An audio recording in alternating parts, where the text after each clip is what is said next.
YBHK, kenalin namaku Aurelia Alexa dari SMA Tarsius Freta. Bertemu kembali dalam podcast YBHK episode ke-8 dengan tema melayani dengan hati.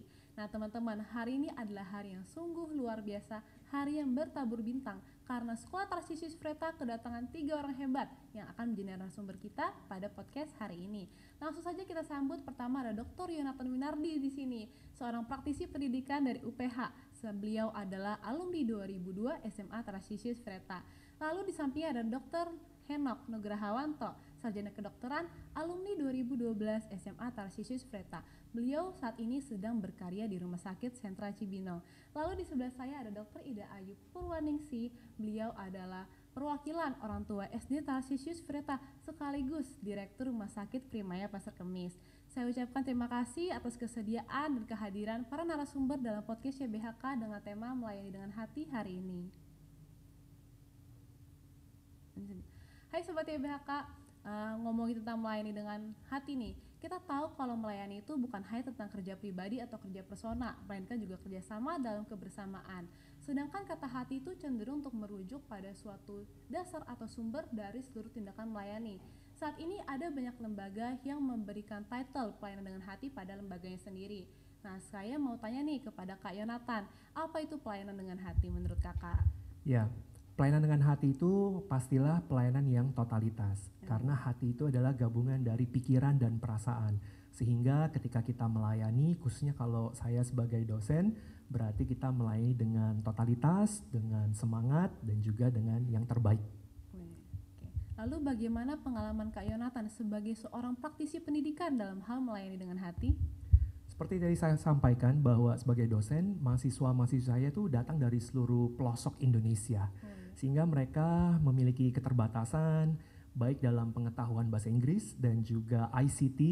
Disitulah kami sebagai dosen itu sangat perlu ya untuk memberi yang terbaik dan totalitas. Tidak hanya mengajar mata kuliah yang saya ampu, tetapi juga keseluruhan hidup mereka dan spiritualitas mereka. Keren banget nih Kak Yonatan. Lalu sekarang saya mau bertanya kepada Dr. Henok nih di sini. Menurut Kak Henok, apa itu pelayanan dengan hati?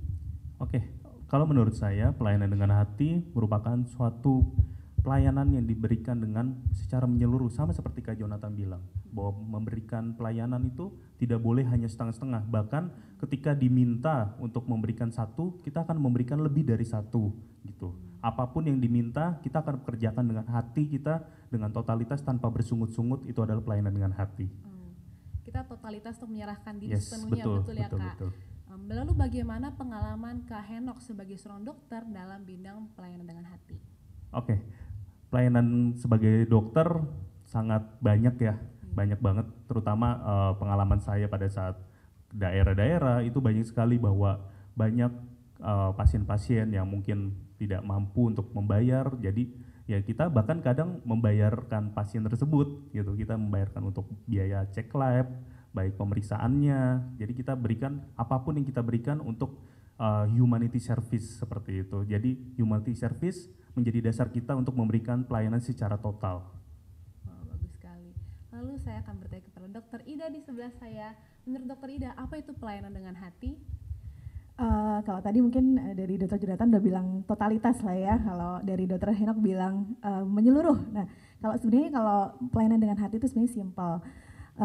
Kita itu tulus dan sungguh-sungguh untuk memberikan pelayanan kita pada pasien. Kalau di rumah sakit kita ada istilah namanya BPIS. Kalau di luar mungkin ada BPJS ya, kalau di rumah sakit adanya BPIS. BPIS ini adalah bila pasien itu saya. Jadi kalau semua teman-teman tenaga kesehatan, kita ibaratkan kalau yang datang itu adalah nenek kita, ayah kita, keponakan kita. Jadi apa yang kita lakukan sama mereka itu benar-benar karena kita sayang sama mereka. Seperti itu. Dan harapannya adalah kesembuhan buat pasien. Wah. Lalu bagaimana pengalaman Dr. Ida sebagai seorang ibu dalam hal pelayanan dengan hati? Ya, ibu adalah tugas yang sangat mulia ya. Dan tapi menjadi seorang ibu kalau dibilang sebenarnya adalah berkat. Karena dari situ kita bisa memiliki banyak pengalaman. Tidak mudah juga kita mendidik anak di rumah dan kita juga memiliki pekerjaan di mana pekerjaan ini related sekali dengan keselamatan pasien. Nah, dua hal ini yang memang sampai sekarang saya masih berproses untuk memberikan yang optimal dan maksimal sehingga dua-duanya bisa berjalan dengan seimbang. Lalu bagaimana tantangan yang Dr. Ida hadapi nih selain karena dokter Ida berprofesi sebagai seorang dokter nih, wanita berkarir, dokter kan juga sebagai ibu ya harus mendampingi anak di rumah, apalagi selama masa pandemi ini ada PJJ dan sebagainya. Lalu selain tantangannya, bagaimana solusinya bagi dokter Ida untuk menghadapinya? Mungkin juga dialami oleh seluruh ibu di luar sana ya. Jadi kalau kita sebagai working mom gitu ya, dengan sebagai ibu juga, kalau di rumah sakit mungkin pasien-pasien di rumah sakit banyak hutang sekali sama anak-anak kita, karena waktu kita itu kalau dihilang mungkin 100% buat rumah sakit gitu ya. Mungkin kita buat teman-teman juga yang di profesi 7x24 jam kita harus standby juga setiap ada kejadian, mungkin kecelakaan, pasien, mau jam berapapun gitu ya, mau jam 4 subuh gitu ya dok ya, kita mesti datang juga untuk on call seperti itu. Jadi pelayanan ini yang mungkin sebagai teman-teman tenaga kesehatan memang kita mengutamakan tugas memang, dan kadang-kala memang kita jadi sedikit mengorbankan keluarga, tanda kutip gitu ya Dek ya. Tapi keluarga juga memiliki pengertian dan maklum, dan kita juga didukung sama supporting system. Jadi keluarga kita juga mendukung kerja kita sebagai tenaga kesehatan, dan itu berkat ya buat Tuhan juga, karena menuju ke sana kan kita harus berbuat untuk orang lain. Itu yang membuat kita kadang merasa bahwa ya kita amazed sih, kita bisa membantu orang lain walaupun kadang di rumah nggak ada anak juga yang jagain gitu atau menemani tumbuh kembangnya, pendidikannya. Tapi ya kita harus punya supporting system, meskipun kita sibuk, kita harus tetap meluangkan waktu lihat Google Classroom-nya gimana, udah ngerjain PR belum gitu kan ya. Tetap dipantau ya. Iya, kalau kita pulang kita juga cek tadi pagi ngapain aja gitu, apa yang nggak bisa. Bahkan kita perlu mengulang lagi, walaupun saya sesibuk ini, saya punya papan tulis di rumah. Jadi jadi saya mengulang lagi pelajaran ibu guru, karena mereka kan sekolahnya online ya. Kadang-kala tuh online itu ya berbeda dengan offline. Kalau kita kan sekolahnya offline ya dok ya, jadi lebih mantap gitu offline-nya. Makanya berharap nih kapan bisa sekolah offline lagi nih. Terima kasih. Sekarang saya akan bertanya nih kepada Dr. Henok, bagaimana tantangan yang dokter hadapi dalam hal pelayanan dengan hati? Oke, tantangan dalam melayani dengan hati, wah itu suatu hal yang luar biasa ya, khususnya dalam kita di bidang kesehatan gitu. Nah, salah satunya ada pada saat itu kasus saya tugas di Kalimantan, itu ada pasien kayak seharusnya sudah selesai gitu, jam kerja kita sudah selesai, tapi baru datang pada saat jam kerja sudah selesai, itu pun sudah larut. Tapi pada saat keadaan gawat darurat, ya kita harus memberikan pelayanan tetap gitu, tidak melihat waktu, karena ya kita sebagai salah satu tonggak di depan, kita harus bisa memberikan pelayanan walaupun kita harus mengorbankan apapun yang kita lakukan, itu harus diberikan secara menyeluruh.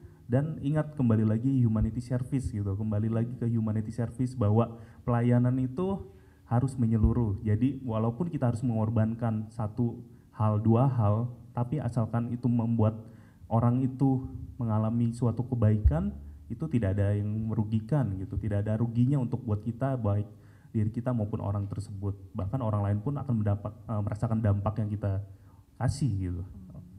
Lalu solusinya berarti kakak tetap menyerahkan diri, tetap rela membuka kliniknya gitu? Iya benar, jadi tetap memberikan pelayanan walaupun ya jam kerjanya sudah selesai, walaupun hektik gitu, tetap kita memberikan pelayanan gitu. Oke. Lalu untuk Kak Yonatan, bagaimana tantangan yang Kak hadapi dalam hal melayani dengan hati? Saya pikir tantangannya lebih ke arah pola pikir ya, atau mindset. Yang pertama misalnya pola pikir yang transaksional. Kalau saya ngasih ini, saya nanti dapat apa ya? Kalau saya memberi ini, saya nanti dapat apa ya gitu. Dan itu menjadi penghalang ya, menjadi kendala. Yang kedua adalah pola pikir yang komparasi. Waktu kita membandingkan diri dengan orang lain. Dosen lain nggak seperti ini, kenapa saya harus seperti ini?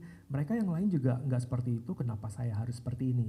Dan di saat yang bersamaan solusinya tentu saja daripada berpikir transaksional, kita harus berpikir transformational. Bagaimana kita membawa dampak, menjadikan sesuatu lebih baik lagi dan berkontribusi dengan maksimal. Dan komparasi itu ya jangan membandingkan diri dengan orang lain, tapi membandingkan diri dengan tujuan kita. Kita ini punya tujuan apa sebagai pendidik, sebagai dokter, dan apapun bidang pekerjaan kita. Berarti solusinya itu tadi adalah bersikap apa? Transformasional Ya, ya? Okay. memiliki pola pikir yang transformational. Wah keren banget nih. Sekarang saya ingin bertanya lagi kepada Kak Yonatan.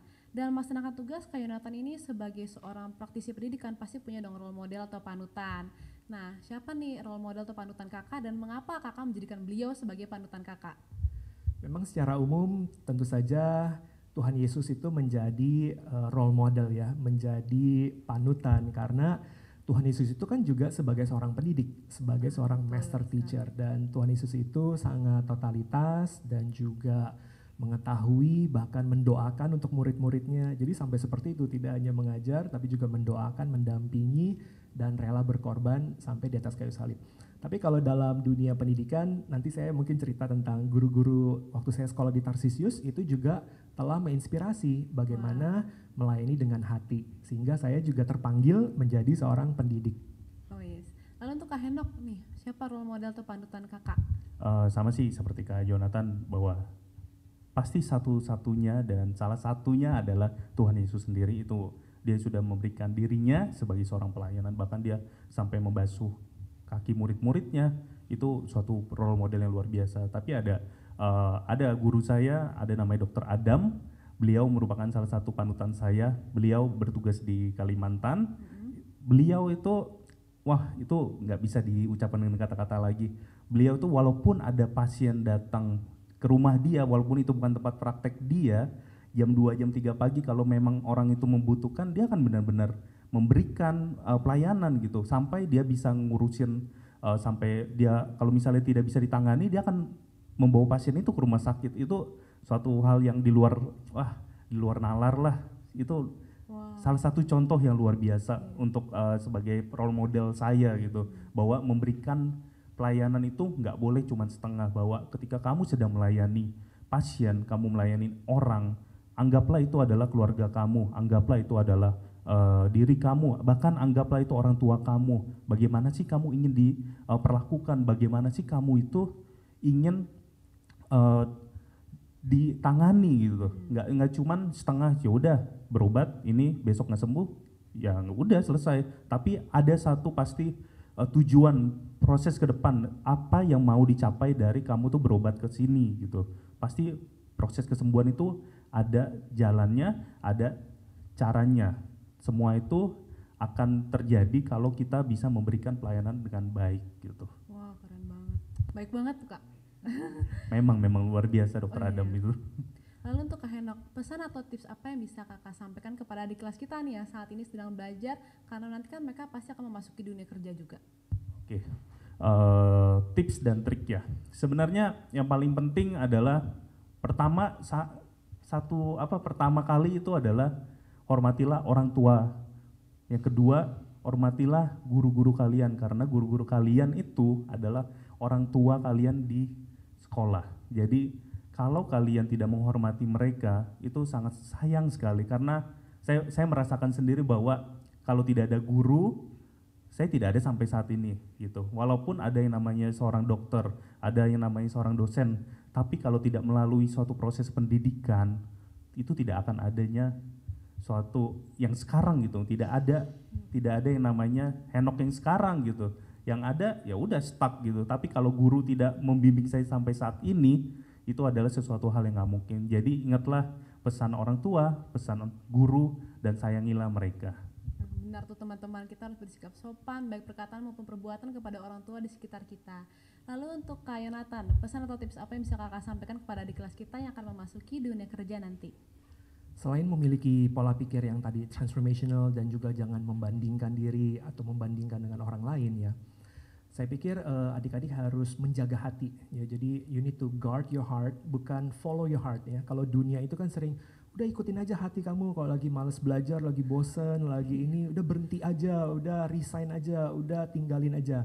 Tapi enggak, jadi kita harus menjaga hati kita apapun kesulitan yang sekarang, khususnya di tengah-tengah pandemi ini, kita harus menguatkan hati kita, menjaga hati kita sehingga kita bisa setia, kita bisa terus belajar dengan maksimal dan nanti akan menuai ya ketika di kuliah dan di bekerja nanti. Betul sekali. Lalu apa kesan kakak yang paling kakak ingat selama bersekolah di SMA Tarsisius Freta ini? Kesan yang paling diingat sih banyak sekali ya, bagaimana guru-guru telah memfasilitasi juga dengan infrastruktur yang ada, Kalau zaman dulu kan paling seneng kalau ke lab bahasa ya, atau ke lab audiovisual gitu. Dan dengan fasilitas yang lain seperti ikut lomba, bagaimana didampingi untuk bisa berprestasi gitu. Tapi ada satu yang paling saya ingat, waktu itu saya dapat nilai matematika itu kurang bagus dan saya bertemu dengan guru matematika saya. Lalu beliau itu justru say sorry ke saya, dan saya yang say sorry balik. Aduh Bu, itu bukan salah Ibu, itu salah saya memang waktu itu kurang berlatih dan sebagainya.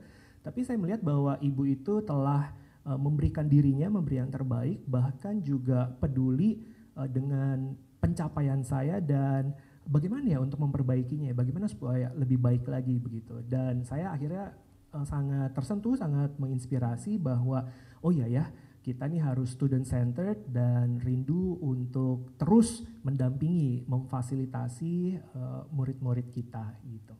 Apakah guru matematika masih ada di sekolah ini, Kak? Ada, masih ada di sekolah ini ya gitu. Yang... Jadi saya sangat ingat ya, dulu Bu Yanti pernah mengatakan hal itu ke saya, dan saya merasa bahwa iya, saya jadi sebagai siswa yang oh ya memang nih guru saya sudah memberi yang terbaik. Jadi saya juga harus mencoba lagi, kembali berusaha, jangan menyerah. Kan kalau matematika kelas 3 SMU itu sulit sekali waktu itu. Tapi terlepas dari yang practice makes perfect ya, memang harus banyak latihan seperti itu. Ya saat ini wali kelas saya juga Bu Yanti, jadi saya bisa membuktikan kata-kata dari Kak Yonatan tadi. Lalu untuk Kak Hendak, apa kesan Kakak selama bersekolah di SMA Tarsius Freta yang paling Kakak ingat? Oke, yang paling saya ingat beda dengan Kak Yonatan. Kalau Kak Yonatan guru matematika, mungkin kalau saya guru BK ya. bukan sering bolak-balik dipanggil ke guru BK, tapi lebih ke sempat pernah pada saat itu saya mungkin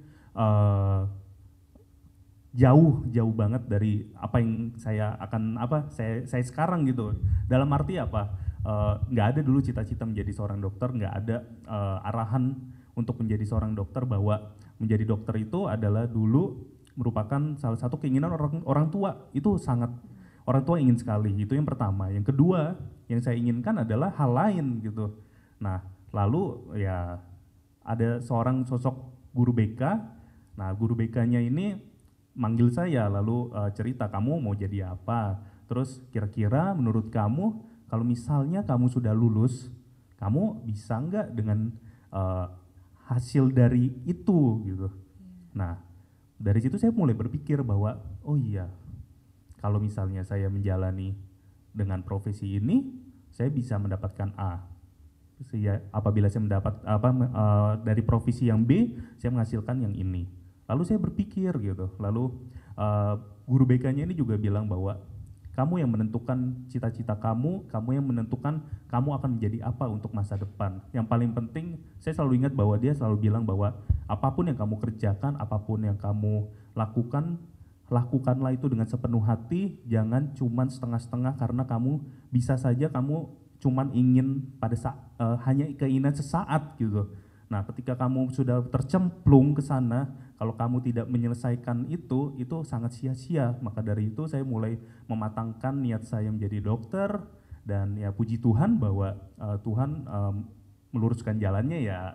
Puji Tuhan sudah sampai saat ini posisi saya, yaitu semua salah satunya tuntunan dari guru BK, terus yang mengarahkan saya untuk bisa sampai saat ini gitu.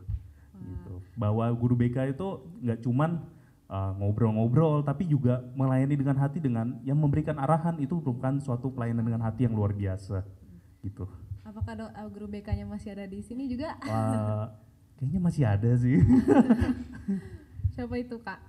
Bu Mamik. Wah, Bu Mamik ya. Masih sampai saat ini loh Kak. Masih ya? Jadi guru BK saya juga. Oh gitu, iya. Wah mantap. Tiap pelajaran BK selalu ngasih motivasi, Ya, benar. dan arahan. Beliau sosok yang luar biasa. Betul sekali. Lalu pertanyaan terakhir adalah untuk Dokter Ida. Apa kesan Dokter Ida tentang pelayanan di Sekolah Tarsius Freta ini? Sebenarnya masuk ke Tarsius itu jodoh ya. Karena kan kalau saya domisili kan Bintaro. Terus kemudian kita lagi mencari sekolah lah untuk anak-anak saya gitu ya. Terus mencarinya sebenarnya lewat Google, tapi saya searching engine-nya mungkin langsung masuk ke Tarsius. Dan begitu saya masuk website langsung direspon, dan akhirnya gayung bersambut semuanya terus berjalan gitu ya. Tapi hampir 6 bulan lebih kan saya sudah menjalani istilahnya kehidupan bersama Tarsisius ya, kebetulan anak saya masih SD. Apa istilahnya yang saya garis bawahi, guru-gurunya itu profesional. Wah. Ya, jadi memang standar profesi itu mereka jaga sekali. Kemudian orientasinya juga terkait quality, jadi mutu gitu. Dia benar-benar menjaga itu banget, baik udah profesional, kemudian quality juga. Dan dua hal yang saya garis bawahi, nggak cuman itu, nggak cuman pinter, tapi anaknya harus punya karakter. Jadi di situ dikasih sela-sela terkait pendidikan perilaku, di mana kadang saya suka nggak pernah ngasih itu juga sama anak saya. Dan itu role-nya diisi oleh guru-guru di Tarsisius. Dan yang keempat, sangat disiplin. Jam 6 pagi Bapak Ibu guru sudah mulai mengabsen anak-anaknya, dan itu luar biasa. Anak saya yang biasanya bangun jam 8, jam setengah 6 udah bangun, karena nanti diabsen sama Pak Hardi, sama Bu Titin gitu-gitu ya. Jadi itu mengubah perilaku yang saya sendiri selama bertahun-tahun susah, tapi ternyata ya tadi karena fondasinya kuat ya, sekolah ini fondasinya kuat. Mereka juga memiliki platform yang pasti sudah berhasil, apalagi kita melihat ada Dr. Jonathan, Dr. Henok yang sudah seperti ini. Saya langsung punya mimpi nih, wah berarti nanti anak saya berarti seperti ini juga nanti kalau sekolah di sini, begitu ya. Mungkin seperti itu ya kesan pesannya ya. Lalu untuk Dokter Ida, apakah ada pesan untuk adik kelas kita yang saat ini sedang belajar dan akan memasuki dunia kerja nanti nih? Kalau Tarsisius ini kan dari SD sampai SMA ya, artinya cita-cita bisa kita mulai dari awal kita sekolah juga gitu. Untuk menuju karir seperti yang sudah bisa ditunjukkan lah oleh teman-teman yang sudah jadi alumnus, tadi rumusnya satu, disiplin. Nah, disiplin juga salah satu basic juga bagi kita yang akan sekolah kedokteran. Cuman sekarang dengan era globalisasi banyak adik-adik yang cita-citanya pengen jadi YouTuber, gamer gitu. Walaupun itu profesi yang bagus juga ya. Tapi kita juga istilahnya mau menginspirasi, tadi sesuai topik kita, pengen dengan hati, dan dokter ataupun mungkin guru, praktisi, dosen seperti itu memberikan pelayanan dengan hati juga. Dan alangkah baiknya kalau kita bisa menginspirasi adik-adik kita yang ada di sekolah dasar bahwa kita juga harus melirik nih profesi-profesi lain yang memang saat ini sedang dibutuhkan, salah satunya sebagai tenaga kesehatan, seperti itu. Lalu apakah ada quotes atau kata-kata mutiara yang bisa dibagikan kepada adik kelas kita? Mungkin karena sudah lama nggak sekolah ya, bingung ya kasih quote.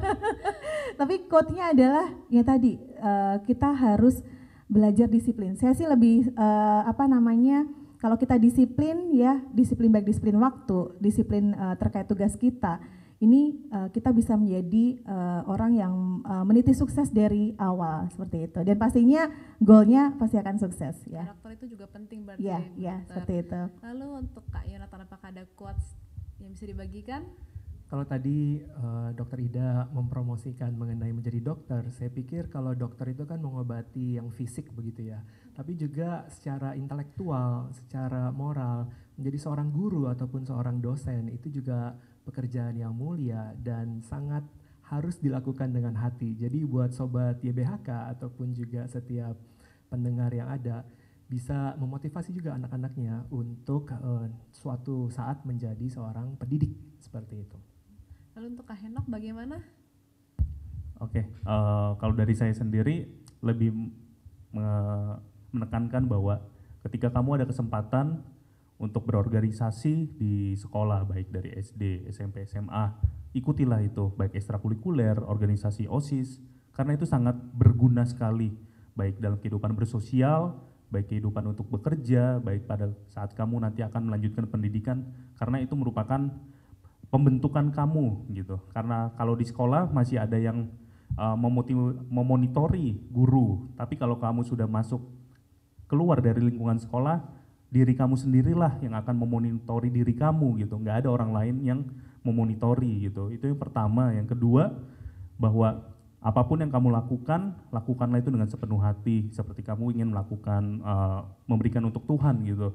Jangan setengah-setengah, jangan pernah seperempat, tapi totalitaslah seluruhnya gitu. Itu yang kedua. Yang ketiga, bahwa ketika kamu ingin mendapatkan suatu cita-cita, kamu mungkin punya cita-cita A, tapi ternyata kamu mengalami kesulitan, tetap berusahalah terus. Pasti ketika emang itu jalannya, tetap kamu akan menemukan jalan itu untuk menuju cita-cita kamu itu. Apapun caranya, gimana pun caranya, Kalau memang Tuhan mengizinkan kamu untuk menjadi seseorang itu, menjadi profesi itu, pasti akan ada jalannya. Itu adalah sesuatu rencana Tuhan gitu. Aku setuju banget sih Kak. Nah teman-teman, setelah kita ngobrol-ngobrol nih bareng Kak Yonatan, Kak Henok dan juga Dokter Ida, kita tahu kalau misalkan melayani dengan hati itu berasal dari hati kita yang tulus, merupakan panggilan jiwa. Dan kita sebagai seorang pelayan, kita harus totalitas dalam memberikan pelayanannya tersebut. Dan kita harus humanity service seperti yang sudah disampaikan oleh Kak Henok tadi. Nah teman-teman, terima kasih sudah menyaksikan podcast YBHK pada hari ini. Dari awal hingga detik ini, saya ucapkan terima kasih kepada narasumber hari ini, yaitu Kak Yonatan, Kak Henok dan juga Dokter Ida yang sudah bersedia sharing, membagikan pengalamannya, sudut pandang tentang apa itu melayani dengan hati. Lalu saya juga ingin mengucapkan terima kasih kepada pemirsa di rumah, yaitu Sobat YBHK yang sudah menonton dan menyaksikan podcast YBHK dari awal hingga detik ini. Saya Aurelia, Kak Yonatan, Kak Henok dan Dokter Ida pamit undur diri, sampai jumpa di podcast berikutnya. Salam sehat dan Tuhan memberkati.